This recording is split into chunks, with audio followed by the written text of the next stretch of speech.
ഇന്നത്തെ നമ്മളെ ടോപ്പിക്കാണ് change in quantity demanded versus change in demand. First of all, change in quantity demanded refers to increase or decrease in quantity purchased of a commodity, അതായത് increase or decrease in quantity purchased of a commodity in response to decrease or increase in its price, other thing remaining constant. ബാക്കി എല്ലാ കാര്യങ്ങളും constant ഇരിക്കെ increase or decrease in quantity purchased in response to decrease or increase in its price. എന്താ? Increase or decrease in quantity purchased in response to decrease or increase in its price. അതാണ് quantity demanded, change in quantity ഡിമാൻഡിനെ കൊണ്ട് ഉദ്ദേശിക്കുന്നത്. അടുത്തതാണ് change in demand. Change in demand എന്ന് വെച്ചാൽ it refers to increase or decrease in quantity demanded of a commodity in response to change in other determinant of demand other than price of the same commodity. Price ഒഴികെയുള്ള ബാക്കി എല്ലാ ഡിറ്റർമിനൻറ്റിൻ്റെ change അനുസരിച്ച് quantity ഡിമാൻഡിൽ ഇൻക്രീസോ ഡിക്രീസോ വരുന്നു. അതിനെയാണ് നമ്മൾ change in demand എന്ന് വിളിക്കുന്നത്. അപ്പോൾ ചേഞ്ച് ഇൻ ക്വാണ്ടിറ്റി ഡിമാൻഡ് എന്ന് വെച്ചാൽ പ്രൈസിലുണ്ടാകുന്ന ചേഞ്ച് ഇൻ ഡിമാൻഡ് എന്ന് വെച്ചാൽ പ്രൈസ് ഒഴികെ ബാക്കി ഏതിലും ഡിറ്റർമിനൻസ് ഓഫ് ഡിമാൻഡിൽ ബാക്കി ഏതിലും ഉണ്ടാകുന്ന ചേഞ്ച്. നമുക്കിനി ആദ്യം due to change in price of the commodity നോക്കാം. അതിൽ നമുക്ക് രണ്ട് ക്ലാസിഫിക്കേഷനാണ് ഉള്ളത്. ഒന്ന് എക്സ്റ്റൻഷൻ ഓഫ് ഡിമാൻഡും കോൺട്രാക്ഷൻ ഓഫ് ഡിമാൻഡും. Due to change in price of a commodity നമുക്ക് എക്സ്റ്റൻഷൻ ഓഫ് ഡിമാൻഡും ഉണ്ട്, കോൺട്രാക്ഷൻ ഓഫ് ഡിമാൻഡും ഉണ്ട്. അടുത്ത due to change in other than price ഒഴികെ ബാക്കി എല്ലാത്തിനും ചേഞ്ച് ഉണ്ടാകുന്നത്, അതായത് ഡിറ്റർമിനൻസ് ഓഫ് ഡിമാൻഡ്, വേറെ എന്തെങ്കിലും ചേഞ്ച് ഉണ്ടാകുന്ന ക്വാണ്ടിറ്റി ഡിമാൻഡിനെ എഫക്റ്റ് ചെയ്യും. അതിനെ നമ്മൾ ഷിഫ്റ്റ് ഇൻ ഡിമാൻഡ് എന്നാണ് വിളിക്കുന്നത്. എന്താ വിളിക്കുന്നത്? Shift in demand. അത് രണ്ട് കേസ് ഉണ്ട്. ഇൻക്രീസിങ് ഡിമാൻഡ് അത് അപ്വേർഡ് ഷിഫ്റ്റ് ആയിരിക്കും. ഇൻക്രീസിങ് ഡിമാൻഡ് ആകുമ്പോൾ അപ്വേർഡ് ഷിഫ്റ്റ് ആയിരിക്കും. ഡിക്രീസിങ് ഡിമാൻഡ് ആണെങ്കിൽ അത് ഡൗൺവേർഡ് ഷിഫ്റ്റ് ആയിരിക്കും. അപ്പോൾ രണ്ട് കാര്യങ്ങളാണ് പറഞ്ഞാൽ, due to change in price എക്സ്റ്റൻഷനും കോൺട്രാക്ഷനും, due to change in other than price increase in demand, അതിന് നമ്മൾ അപ്വേർഡ് ഷിഫ്റ്റ് ഇൻ ഡിമാൻഡ് എന്ന് വിളിക്കുന്നത്. ഡിക്രീസ് ഇൻ ഡിമാൻഡ് അതിനെ നമ്മൾ ഡൗൺവേർഡ് ഷിഫ്റ്റ് ഇൻ ഡിമാൻഡ് എന്ന് വിളിക്കുന്നത്. ഇത്രയും കാര്യം ക്ലിയർ ആണോ? ഇനി നമുക്ക് ഓരോന്ന് ആയിട്ട് നോക്കാം. ഓക്കെ, നമ്മൾ പറഞ്ഞ് due to change in price of the commodity രണ്ട് ഡിവിഷൻ പറഞ്ഞല്ലോ, എക്സ്റ്റൻഷനും കോൺട്രാക്ഷനും. ആദ്യം തന്നെ എക്സ്റ്റൻഷൻ ഓഫ് ഡിമാൻഡ് എന്നാണെന്ന് നോക്കാം.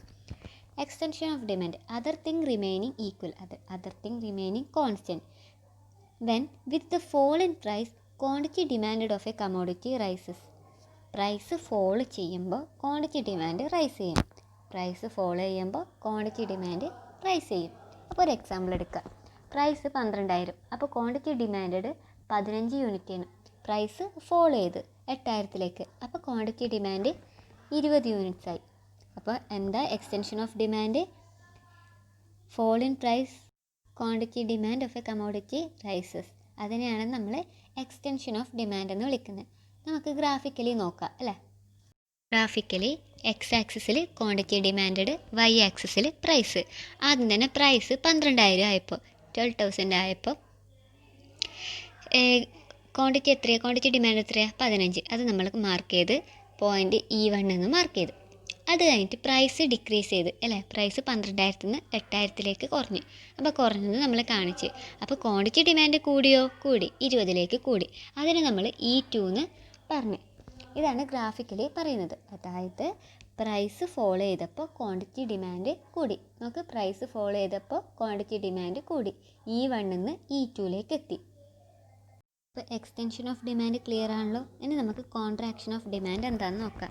കോൺട്രാക്ഷൻ ഓഫ് ഡിമാൻഡ് എന്ന് വെച്ചാൽ other thing remaining equal or constant when with the rise in price quantity demanded of a commodity decreases. With rise in price quantity demanded of a commodity decreases.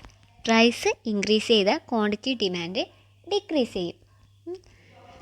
അതിൻ്റെ ഒരു ടേബിളായിട്ട് നമുക്ക് നോക്കാം. Price 12,000 റുപ്യ ആയപ്പോൾ quantity demand 15 unit ആയിരുന്നു. Price കൂടി, എത്രയായി? 15,000 ആയി. അപ്പം ക്വാണ്ടിറ്റി ഡിമാൻഡ് 10 യൂണിറ്റ് ആയി. കോൺട്രാക്ഷൻ ഓഫ് ഡിമാൻഡ് എന്നാണ് rise in price quantity demand decrease ചെയ്യും അല്ലേ. ഫസ്റ്റ് ഓഫ് ഓൾ നമുക്ക് ഗ്രാഫിക്കലി നോക്കുവാണെങ്കിൽ പ്രൈസ് 12,000 ആയിരുന്നു ആദ്യം അല്ലേ. 12,000 ആകുമ്പോൾ ക്വാണ്ടിറ്റി ഡിമാൻഡ് 15ആണ്. പ്രൈസ് കൂടി, എത്രയിലേക്കാണ് കൂടിയത്? 15ലേക്ക് കൂടി. അപ്പം ക്വാണ്ടിറ്റി ഡിമാൻഡ് കുറഞ്ഞു, എത്രയിലേക്ക്? 10ലേക്ക് കുറഞ്ഞു. അപ്പോൾ E1 നിന്ന് E2ലേക്ക് ആയി. ഇതാണ് ഗ്രാഫിക്കലി പറയുന്നത്. നോക്കണം, പ്രൈസ് ഇൻക്രീസ് ചെയ്തപ്പോൾ ക്വാണ്ടിറ്റി ഡിമാൻഡ് ഡിക്രീസ് ചെയ്യുന്നു. അതിനെയാണ് നമ്മൾ കോൺട്രാക്ഷൻ ഓഫ് ഡിമാൻഡ് എന്ന് വിളിക്കുന്നത്. എക്സ്റ്റൻഷൻ ഓഫ് ഡിമാൻഡും പഠിച്ച് കോൺട്രാക്ഷൻ ഓഫ് ഡിമാൻഡും പഠിച്ച്. രണ്ടും ക്ലിയർ ആണെന്ന് വിചാരിക്കുന്നു. എക്സ്റ്റൻഷൻ ഓഫ് ഡിമാൻഡ് എന്ന് വെച്ചാൽ fall in price, quantity demand rise ചെയ്യുന്നു. കോൺട്രാക്ഷൻ ഓഫ് ഡിമാൻഡ് എന്ന് വെച്ചാൽ rise in price, quantity demand decrease ചെയ്യുന്നു. കൺഫ്യൂഷൻ ആവരുത്. ഗ്രാഫിക്കൽ റെപ്രസെൻറ്റേഷനും ക്ലിയർ ആണെന്ന് വിചാരിക്കുന്നു. നമ്മളിപ്പോൾ ചേഞ്ച് ഇൻ ക്വാണ്ടിറ്റി ഡിമാൻഡിന് നോക്കിക്കഴിഞ്ഞു അല്ലേ. ഇനി ചേഞ്ച് ഇൻ ഡിമാൻഡ്, അതിൻ്റെ അകത്ത് 2 കേസ് നമ്മൾ പറഞ്ഞിട്ടുണ്ട് അല്ലേ. Change other than price, determinants of ഡിമാൻഡിലുണ്ടാകുന്ന ചേഞ്ചസ്, അതിന് നമ്മൾ ഷിഫ്റ്റ് ഇൻ ഡിമാൻഡ് എന്ന് വിളിക്കുന്നു പറഞ്ഞ് 2 തരത്തിലുണ്ടെന്നും നേരത്തെ പറഞ്ഞല്ലോ. ഇൻക്രീസിങ് ഡിമാൻഡ് അതിന് അപ്വേർഡ് ഷിഫ്റ്റ് ആയിരിക്കും, ഡിക്രീസിങ് ഡിമാൻഡ് അതിന് ഡൗൺവേർഡ് ഷിഫ്റ്റ് ആയിരിക്കും.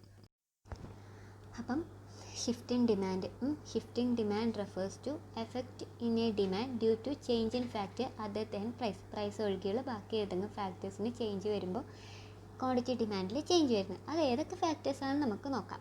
Income of the consumer, income കൂടുമ്പോൾ അല്ലെങ്കിൽ ഇൻകം കുറയുമ്പോൾ ഡിമാൻഡ് കേർവിൽ ഷിഫ്റ്റ് വരും. ഇൻകം കൂടുമ്പോൾ ഡിമാൻഡ് കേർവ് അപ്വേർഡ് ഷിഫ്റ്റ് ആകും, ഇൻകം കുറയുമ്പോൾ ഡിമാൻഡ് കേർവ് ഡൗൺവേർഡ് ഷിഫ്റ്റ് ആവും. പ്രൈസ് ഓഫ് റിലേറ്റഡ് കമോഡിറ്റി, അതും സെയിം തന്നെ. പ്രൈസ് ഓഫ് റിലേറ്റഡ് കമോഡിറ്റി, അതായത് നമ്മൾ പറഞ്ഞ സബ്സ്റ്റിറ്റ്യൂട്ടും ഉണ്ട് കോംപ്ലിമെൻ്ററി ഉണ്ടെന്ന് അല്ലേ. When the price of substitute goods increases, demand curve upward ആയിരിക്കും ഷിഫ്റ്റ് ചെയ്യുക. പക്ഷേങ്കിൽ when demand of complementary falls ആണ് ഡിമാൻഡ് കേർവ് അപ്വേർഡ് ഷിഫ്റ്റ് ചെയ്യുക. ഒന്ന് മാറിപ്പോവാതെ നോക്കണേ. അടുത്ത ഡിമാൻഡ് കേർവ് ഷിഫ്റ്റ് ചെയ്യാനുള്ള കാരണം വെച്ചാൽ അഡ്വർടൈസ്മെൻറ്റ്. അടിപൊളിയാകുമ്പോൾ നമ്മൾ ഡിമാൻഡ് കേർവ് നമ്മൾ അഡ്വർടൈസിൽ ഇംപ്രസ് ചെയ്ത് പോയാൽ അഡ്വർടൈസിൽ നമ്മൾ ഇഷ്ടമായ ആ സാധനം വാങ്ങിക്കുമ്പോൾ അതിൻ്റെ ഡിമാൻഡ് ഇൻക്രീസ് ചെയ്യും അല്ലേ. പിന്നെ ഗവൺമെൻറ് പോളിസി, നല്ല പോളിസി ആണെങ്കിൽ ഓട്ടോമാറ്റിക്കലി ഡിമാൻഡ് കേർവ് ഇൻക്രീസ് ആവും. പോളിസി ഇൻഡസ്ട്രീനൊക്കെ എഫക്റ്റ് ചെയ്യുന്ന automatically demand curve downward shift ആയിരിക്കും. പിന്നെ ടേസ്റ്റ് ആൻഡ് പ്രിഫറൻസ്, അത് പറയാണ്ട് തന്നെ അറിയാലോ. ടേസ്റ്റ് ആൻഡ് പ്രിഫറൻസ് നമ്മളെ ഇൻ ഫേവർ ഓഫ് കമോഡിറ്റി ആണെങ്കിൽ ഓട്ടോമാറ്റിക്കായിട്ട് ഡിമാൻഡ് കേർവ് എന്താവുക? ഇൻക്രീസ് ചെയ്യും. നേരെ ഓപ്പോസിറ്റ് ആണെങ്കിൽ ഡിക്രീസ് ചെയ്യും. ഇതൊക്കെയാണ് ഷിഫ്റ്റിന് കാരണങ്ങൾ. നമുക്ക് ഓരോന്നോരോന്നായിട്ട് നോക്കിക്കാണാം അല്ലേ. ഇൻക്രീസിങ് ഡിമാൻഡാണ് നമ്മൾ ഫസ്റ്റ് ഓഫ് ഓൾ പറഞ്ഞത്. ഇൻക്രീസിങ് ഡിമാൻഡ് ആകാനുള്ള കാരണം എന്തൊക്കെയാണ്? ഒന്നുകിൽ income of the consumer increase ചെയ്യുമ്പോൾ, അല്ലെങ്കിൽ price of substitute goods increase ചെയ്യുമ്പോൾ, അല്ലെങ്കിൽ price of complementary goods fall ചെയ്യുമ്പോൾ, അല്ലെങ്കിൽ നമ്മൾ ടേസ്റ്റ് ആൻഡ് പ്രിഫറൻസ് ആ ഒരു കമോഡിറ്റിക്ക് ഇൻ ഫേവർ ആയിരിക്കുന്ന സമയത്ത്, അങ്ങനെ അഡ്വർടൈസ്മെൻറ്റിൻ്റെ, അങ്ങനെ നമ്മൾ കുറേ പോയിൻറ്റ്സ് നേരത്തെ പറഞ്ഞല്ലേ. അതൊക്കെയാണ് ഇൻക്രീസിങ് ഡിമാൻഡിന് കാരണമാകുക. ആദ്യം ഡിമാൻഡ് കേർവ് ഉള്ളിടത്തുനിന്ന് നേരെ ഷിഫ്റ്റ് ആവും, മേലോട്ടേക്ക് ഷിഫ്റ്റ് ആവും. അപ്വേർഡ് ഷിഫ്റ്റ് എന്ന് നമ്മൾ പറയും. ഓക്കെ, ഷിഫ്റ്റ് ഇൻ ഡിമാൻഡ് മനസ്സിലായല്ലോ. ഒരു ഒറിജിനൽ ഡിമാൻഡ് കേർവിൽ നിന്ന് പുതിയൊരു ഡിമാൻഡ് കേർവിലേക്ക് പോകും. അപ്വേർഡ് ഷിഫ്റ്റേക്ക് മേലോട്ടേക്ക് ഒരു വരിയും കൂടി വരും. അതായത് പ്രൈസ് റിമൈനിങ് സെയിം, അതായത് 12,000 പ്രൈസിൽ ആദ്യം ക്വാണ്ടിറ്റി ഡിമാൻഡ് 15 ആയിരുന്നു. പിന്നെ അത് 12,000 പ്രൈസ് ഉള്ളപ്പം തന്നെ അത് 20ലേക്ക് പോയി. അതിനെയാണ് നമ്മൾ ഇൻക്രീസിങ് ഡിമാൻഡ് എന്ന് പറയുന്നത്. ഇതിന് നമ്മൾ ഷിഫ്റ്റാണ്, അപ്വേർഡ് ഷിഫ്റ്റാണ്. ഇനി നമുക്ക് ഡൗൺവേർഡ് ഷിഫ്റ്റ് എന്താണെന്ന് നോക്കാം. ഡൗൺവേർഡ് ഷിഫ്റ്റ് എന്ന് വെച്ചാൽ ഡിക്രീസിങ് ഡിമാൻഡാണ് അല്ലേ. ഡിമാൻഡ് കേർവ് ലെഫ്റ്റിലേക്ക് ഷിഫ്റ്റ് ചെയ്യും. ഡിമാൻഡ് കേർവ് എങ്ങോട്ടേക്ക് ഷിഫ്റ്റ് ചെയ്യുക? ലെഫ്റ്റ് സൈഡിലേക്ക് ഷിഫ്റ്റ് ചെയ്യും. ഇതിനും ഒരുപാട് കാരണങ്ങളുണ്ട്. നമ്മൾ നേരത്തെ ഇൻക്രീസിങ്ങിന് ഒരുപാട് കാരണങ്ങൾ പറഞ്ഞല്ലോ അല്ലേ. ഇനി ഡിക്രീസിങ് ഡിമാൻഡിനും കാരണങ്ങളുണ്ട്. എന്തൊക്കെയാണെന്ന് വെച്ചാൽ income of the consumer fall ചെയ്യുമ്പോൾ, നമ്മളെ കൺസ്യൂമറിൻ്റെ ഇൻകം ഫോൾ ചെയ്യുമ്പോൾ. രണ്ടാമത് price of substitute goods decreases, price of substitute good decreases. മൂന്നാമതായിട്ട് പറയാം price of complementary goods increases, price of complementary goods increases. മാറിപ്പോകൊണ്ട് നോക്കണേ, സബ്സ്റ്റിറ്റ്യൂട്ട് ഗുഡ്സും കോംപ്ലിമെൻ്ററി ഗുഡ്സും. അതുപോലെ taste and preference against commodity, ആ ഇഷ്ടമല്ലാത്തൊരു സാധനത്തോട് നമ്മൾ എന്തായാലും വാങ്ങിക്കാൻ നിൽക്കില്ലല്ലോ അല്ലേ. അപ്പോൾ അങ്ങനെയാണെങ്കിൽ ഡിമാൻഡ് കേർവ് എന്ത് ചെയ്യും? താഴോട്ടേക്ക് ഷിഫ്റ്റ് ചെയ്യും, ലെഫ്റ്റിലേക്ക് ഷിഫ്റ്റ് ചെയ്യും. അതാണ് ഗ്രാഫിക്കലി കാണിച്ചിരിക്കുന്നത്. ഇപ്പോൾ ഡിക്രീസിങ് ഡിമാൻഡ് ആകുമ്പോൾ പ്രൈസ് 12,000 പ്രൈസ് ആകുമ്പോൾ ആദ്യം ക്വാണ്ടിറ്റി ഡിമാൻഡ് ചെയ്തത് 15 ആയിരുന്നു. അപ്പോൾ ഡിക്രീസിങ് ഡിമാൻഡ് വരുമ്പോൾ ലെഫ്റ്റിലേക്ക് ഷിഫ്റ്റ് ചെയ്യുന്നു, 10ലേക്ക് ക്വാണ്ടിറ്റി ഡിമാൻഡ് ആവുന്നു. അപ്പം ഡൗൺവേർഡ് ഷിഫ്റ്റ് ഇൻ ഡിമാൻഡാണ് കാണിക്കുന്നത്. ഗ്രാഫ് ക്ലിയർ ആണല്ലോ അല്ലേ? അപ്പോൾ നമ്മൾ എന്തെല്ലാം പറഞ്ഞത്? ചേഞ്ച് ഇൻ ഡിമാൻഡ് കംപ്ലീറ്റ് ആയിട്ട് പറഞ്ഞു. ഇൻക്രീസും പറഞ്ഞു, ഡിക്രീസിങ് പറഞ്ഞു അല്ലേ? ഇനി നമുക്ക് ഡിഫറൻസ് ബിറ്റ്വീൻ ഇൻക്രീസിങ് ഡിമാൻഡും ഡിക്രീസിങ് ഡിമാൻഡ് എന്താണെന്ന് നോക്കാം. First of all, income of the consumer. Income of the consumer കൂടുകയാണെങ്കിൽ ഇൻക്രീസിങ് ഡിമാൻഡിൽ എന്താ? അപ്വേർഡ് ഷിഫ്റ്റ് ആയിരിക്കും. കുറയുകയാണെങ്കിൽ ഡൗൺവേർഡ് ഷിഫ്റ്റ് ആയിരിക്കും. പ്രൈസ് ഓഫ് സബ്സ്റ്റിറ്റ്യൂട്ട് ഗുഡ്സിനും, സബ്സ്റ്റിറ്റ്യൂട്ട് ഗുഡ്സിൻ്റെ അതും എന്താ? ഇൻക്രീസിങ് ഡിമാൻഡിൽ അപ്വേർഡ് ഷിഫ്റ്റ് ആയിരിക്കും, ഡിക്രീസിങ് ഡിമാൻഡിൽ ഡൗൺവേർഡ് ഷിഫ്റ്റ് ആയിരിക്കും. പ്രൈസ് ഇൻ കോംപ്ലിമെൻ്ററിയിൽ സബ്സ്റ്റിറ്റ്യൂട്ടിൻ്റെ നേരെ ഓപ്പോസിറ്റ് ആയിരിക്കും, ഫോൾ ഇൻ പ്രൈസ് ആയിരിക്കും. ടേസ്റ്റ് ആൻഡ് പ്രിഫറൻസും അതുപോലെ തന്നെ ഇൻ ഫേവർ ആണെങ്കിൽ നമ്മളെ ഡിമാൻഡ് കർവ് അപ്വേർഡ് റൈസ് ചെയ്യും, എഗെയിൻസ്റ്റ് ആണെങ്കിൽ ഡൗൺവേർഡ് ഷിഫ്റ്റ് ചെയ്യും. അപ്പോൾ ഇത്രയും കാര്യങ്ങൾ ക്ലിയർ ആണല്ലോ. നമ്മൾ ഇന്ന് എടുത്ത topic change in quantity demand and change in ഡിമാൻഡാണ്. ചേഞ്ച് ഇൻ ക്വാണ്ടിറ്റി ഡിമാൻഡിൽ പ്രൈസിൽ ചേഞ്ച് വരുമ്പോൾ ക്വാണ്ടിറ്റി ഡിമാൻഡിൽ ഉണ്ടാകുന്ന ചേഞ്ച്, അതിൽ 2 കേസ് പറഞ്ഞ്, എക്സ്റ്റൻഷനും കോൺട്രാക്ഷനും പറഞ്ഞ്. പിന്നെ നമ്മൾ ചേഞ്ച് ഇൻ ഡിമാൻഡും പറഞ്ഞ് അല്ല, increase or decrease in quantity demand other than price ഒഴികെയുള്ള ബാക്കി എല്ലാ കാര്യങ്ങളിലും ചേഞ്ച് വരുമ്പോൾ സംഭവിക്കുന്ന കാര്യങ്ങൾ, അത് 2 വിധത്തിലുണ്ട്. Increase and decrease. ഇൻക്രീസ് ആകുമ്പോൾ അപ്വേർഡ് ഷിഫ്റ്റ്, ഡിക്രീസ് ആകുമ്പോൾ ഡൗൺവേർഡ് ഷിഫ്റ്റ്. എല്ലാം ക്ലിയർ ആണല്ലോ? Thank U.